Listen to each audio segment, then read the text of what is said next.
नमस्कार, मैं जीवन वर्मा आपका इस यूट्यूब चैनल पर बहुत बहुत स्वागत और अभिनंदन करता हूं। यहां पर हम देखेंगे जो कि 29 नवंबर 2021 से हमारी अर्धवार्षिक परीक्षा कक्षा 9th से लगाकर कक्षा 12th तक प्रारंभ हो रही है। तो उसके लिए कक्षा 11th का जो केमिस्ट्री पेपर्स है वह यहाँ पर एक अनुमानित पेपर यहाँ पर इस यूट्यूब चैनल के माध्यम से प्रोवाइड करा रहे हैं। तो यहाँ पर हम देखेंगे, यहाँ पर दिया है अर्धवार्षिक परीक्षा यानी half yearly test of 11th class के पेपर को सॉल्व करेंगे। यहाँ पर दिया है सभी प्रश्न हल करना अनिवार्य है। पहले प्रश्न की तरफ बढ़ते हैं क्योंकि हमसे ऑब्जेक्टिव क्वेश्चन भी यहाँ पर पूछे जाएंगे। तो उन प्रश्नों को सबसे पहले हम करेंगे। यहाँ पर दिया है पहला प्रश्न, सही विकल्प चुनकर लिखिए। पहला दिया है हमें जल का पीएच मान होता है। इसके लिए हमें 4 ऑप्शन दिए हैं, 7, 6, 8 या 9। तो आपको बता दें कि जो जल होता है वो उदासीन होता है और उसका जो पीएच मान होता है वो 7 होता है। तो यह इसका जो राइट आंसर रहेगा, यानी जल का पीएच मान 7 होता है। सेकंड वाला है न्यूट्रॉन की खोज करने वाला वैज्ञानिक था। रदरफोर्ड, चैडविक, नील्स बोर या फिर डाल्टन। तो जो न्यूट्रॉन की खोज की है वो की है चैडविक ने। इसके साथ अगले प्रश्न की तरफ बढ़ते हैं। तीसरा, कॉपर 29 का शुद्ध इलेक्ट्रॉनिक विन्यास है, यानी कॉपर का इलेक्ट्रॉनिक विन्यास क्या है। 3 ऑप्शन दिए हैं, तो इसका जो राइट आंसर रहेगा वो स वाला रहेगा, यानी आर्गन, और फिर इसको ब्रैकेट में करेंगे और यहाँ लिखेंगे 3D10 और ये हो जाएगा हमारा 4s1। इस प्रकार से ये रहेगा हमारा कॉपर का, क्योंकि यहाँ पर हो जाएंगे 18 और ये 10 और यहाँ पर एक हो जाएगा 1। इस प्रकार से ये टोटल हो जाएंगे हमारे 29। तो इसका जो राइट आंसर रहेगा वो रहेगा हमारा स वाला। अगले प्रश्न की तरफ बढ़ते हैं और अगला प्रश्न है हमारा, यहाँ पर दिया है 4th वाला, Cl यहाँ पर दिया है Cl+ में इलेक्ट्रॉनों की संख्या होती है। तो देखिए इसका एटॉमिक नंबर होता है वो 70 होता है। यहाँ पर एक इलेक्ट्रॉन यहाँ दे चुका है, तो इसकी जो अब इलेक्ट्रॉनों की संख्या बचेगी वो 16 बचेगी, यानी 16। यदि यहाँ पर Cl- होता तो इसमें इलेक्ट्रॉन होते 18, यानी एक इलेक्ट्रॉन ग्रहण कर लेता। इसी के बाद में देखेंगे 5th वाला है, किस अणु के केंद्रीय परमाणु में sp3 संकरण होता है। तो 4 ऑप्शन दिए हैं। यहाँ पर हम देखेंगे जो मेथेन होता है, मेथेन की संरचना चतुष्फलकी होती है और इसमें प्रत्येक जो बंध होता है वो सिग्मा बंध होता है।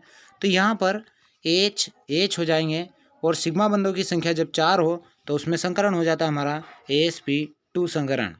तो मेथेन में sp2 संकरण होता है। चलिए इसी के बाद हम बढ़ते हैं। अगला है हमारा, रिक्त स्थानों की पूर्ति कीजिए।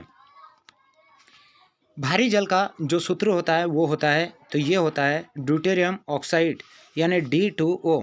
तो यहाँ पर रिक्त स्थान में आएगा D2O।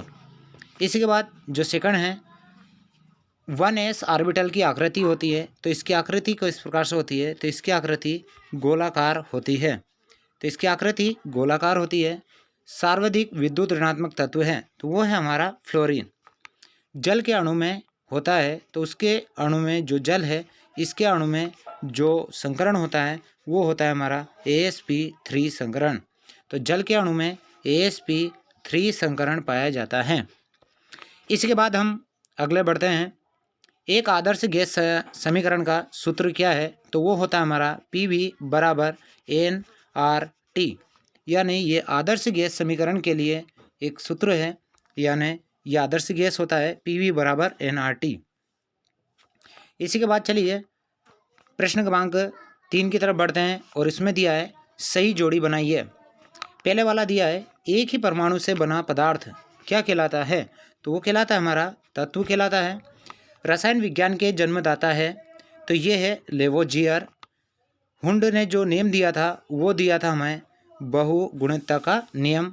पावली ने जो ये दिया है वो अपवर्जन का सिद्धांत है। और एक आदर्श गैस जो होती है वो होती है PV = nRT। तो ये थी सही जोड़ियाँ। इसी के बाद चलिए देखते हैं हम प्रश्न क्रमांक 4। निम्न प्रश्नों का एक शब्द या एक वाक्य में उत्तर देना है। ओजोन परत में जो छिद्र करने वाला पदार्थ होता है उसका नाम क्या है? यानी ओजोन परत में जो छिद्र करता है उसका नाम क्या है? तो उसका नाम है CFC यानी क्लोरोफ्लोरोकार्बन।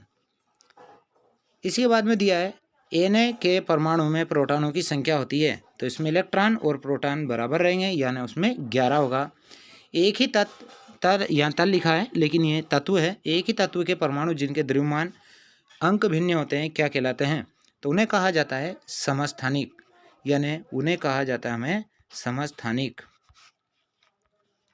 इसी के बाद दिया है किस कारण द्रव की बूंद गोलाकार होती है? तो ये होती है पृष्ठ तनाव के कारण। तो जो जल होता है उसकी जो बूंद होती है वो गोल इसलिए होती है क्योंकि उसमें पृष्ठ तनाव होता है, यानी पृष्ठ तनाव के कारण उसमें जो बूंद होती है वो गोलाकार होती है। इसी के बाद में दिया है H2SO4 में एस की ऑक्सीकरण संख्या होगी। तो ये हम बता दें, यहाँ पर हाइड्रोजन की तो एक की 1 होती है, यहाँ पर 2 दिया है तो 2 हो जाएगा, एस की +1 AX और यहाँ पर हो जाएगा प्लस, तो यहाँ पर 2 माइनस ऑक्सीजन की होती है -2 इक्वल टू 0। तो इस प्रकार से यहाँ पर 2x और यहाँ पर हो जाएंगे 8, यहाँ पर 4 था तो यहाँ पर हो जाएगा 0 और यहाँ पर हो जाएगा x बराबर 8 माइनस हो जाएंगे 6। तो x इक्वल टू होगा हमारा प्लस के 2, यानी इसकी जो ऑक्सीकरण संख्या होगी तो वो होगी हमारी +2, यानी H2SO4 में एस की ऑक्सीकरण संख्या +2 होती है। प्रश्न क्रमांक 5 दिया है परमाणु और अणु में अंतर लिखिए। यहाँ पर दिया है परमाणु और अणु में अंतर दिए है, N+L का नियम उदाहरण सहित हमें बताना है। तो इन सभी को आप हल करेंगे। यहाँ पर दिया है प्रश्न क्रमांक 6 संकरण किसे कहते हैं? AsP संकरण को उदाहरण सहित समझाइए। अनुनाद से आप क्या समझते हैं? H2SO4 सामान्य ताप पर द्रव है जबकि H2SO4 गैस है, क्यों? सिग्मा और पाई वन में हमें अंतर बताना है। आदर्श गैस समीकरण क्या है, इसकी स्थापना कीजिएगा। खुला तथा बंद निकाय को समझाइए। हेस का नियम क्या है? ऊष्मागतिकी का प्रथम नियम क्या है? उत्क्रमी और अनुत्क्रमी अभिक्रिया किसे कहते हैं? ब्रॉन्स्टेड लोरी अम्ल क्षार सिद्धांत को उदाहरण सहित समझाइए। ऑक्सीकरण और अपचयन को समझाइए। रेडॉक्स अभिक्रिया किसे कहते हैं? तो इन सभी प्रश्नों को आप देखेंगे, हल करेंगे या आपको अगले वीडियो में इनको हल कराएंगे। यहाँ पर जो प्रश्न क्रमांक 18 दिया है इसमें दिया है निम्नलिखित की ऑक्सीकरण संख्या ज्ञात कीजिए। पहला दिया है हमें KMnO4, तो इसकी जो ऑक्सीकरण संख्या होगी, क्योंकि K की होती है +1 और Mn की होती है X और इसकी होती है ऑक्सीजन की -2, तो यह 4 दिया है तो ये माइनस के कितने हो जाएंगे 8, तो उधर जाएंगे तो बराबर में हो जाएगा 0। तो X बराबर हो जाएगा यहाँ पर 8 - 1 यानी X बराबर हो जाएगा +7, यानी KMnO4 में Mn मैग्नीज की ऑक्सीकरण संख्या +7 होती है। इसी के बाद में दिया है K2Cr2O7 में Cr यानी क्रोमियम की ऑक्सीकरण संख्या कितनी होगी? तो यहाँ पर हो जाएगा 2, यहाँ पर करेंगे 2 + 2x और यहाँ पर हो जाएंगे -14, क्योंकि ऑक्सीजन की -2 होती है, 7 दिए 7 दूनी 14 हो जाएंगे, तो यहाँ पर होगा 2x बराबर हो जाएगा हमारा 14 माइनस यहाँ पर हो जाएंगे 2, तो x बराबर हो जाएंगे यहाँ पर 12/2, तो यहाँ पर हो जाएगा +6, यानी इसकी ऑक्सीकरण संख्या होगी +6। इसी के बाद में देखेंगे तो Na2SO2O7 में S यानी सल्फर की ऑक्सीकरण संख्या क्या होगी? तो 2 + 2x हो जाएगी और यहाँ माइनस के हो जाएंगे 14, तो इस प्रकार से x बराबर होगा 12/2, तो इसकी भी होगी +6। इसी के बाद देखेंगे H2SO4 में कितनी होगी? तो यहाँ पर हो जाएगी +2 हो जाएगी। फिर यहाँ पर होगी 5th वाले में H4P2O7, इसमें हमें फास्फोरस की निकालना है, तो प्लस यहाँ पर हो जाएगी 4 + 2x माइनस हो जाएगी हमारी 14, तो यहाँ पर हो जाएगा 2x = 10, क्योंकि इसमें से ये 4 यहाँ पर माइनस हो जाएंगे, तो x = हो जाएगा हमारा +5, तो इसमें आ जाएगी +5। इसके बाद में देखेंगे ग्लूकोज C6H12O6 में यहाँ पर देखेंगे हम तो हाइड्रोजन की ऑक्सीकरण संख्या तो यहाँ पर किस प्रकार से होगी ये आपको अगले वीडियो में यहाँ समझा देंगे। यह इस प्रकार से होगी इसमें